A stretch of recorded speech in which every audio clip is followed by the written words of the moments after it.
Au niveau international, d'ici 2030, les États se sont engagés à étendre la couverture des aires protégées et conservées à 30% au niveau marin et au niveau terrestre. La liste verte, elle s'emploie davantage à identifier les enjeux de qualité, c'est-à-dire une bonne gouvernance qui associe correctement les acteurs locaux dans la gestion, également la planification, de sorte que les objectifs soient clairement définis, la mise en œuvre des actions de gestion sur le terrain efficacement, et les résultats de conservation atteints. C'est sur ces différentes composantes que le standard de la liste verte s'appuie pour identifier les aires correctement gérées. Le partenariat France-UICN a joué un rôle crucial dans le développement du programme et du standard de la liste verte. Nous avons enregistré les premiers sites inscrits en 2014 à l'occasion du Congrès mondial des parcs qui s'est tenu à Sydney en Australie.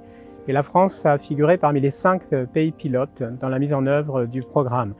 Elle reste à ce jour le pays qui compte le plus grand nombre de sites inscrits sur la liste verte et le partenariat a été absolument crucial pour ce soutien. Le partenariat a également joué un rôle clé pour soutenir d'autres pays dans le programme de la liste verte. Je pense en particulier au Kenya qui a bénéficié d'un appui direct de la part de partenariat pour pouvoir engager des sites sur la liste verte. Et dans une phase ultérieure, le partenariat a permis de développer notamment la dimension marine du programme de la liste verte.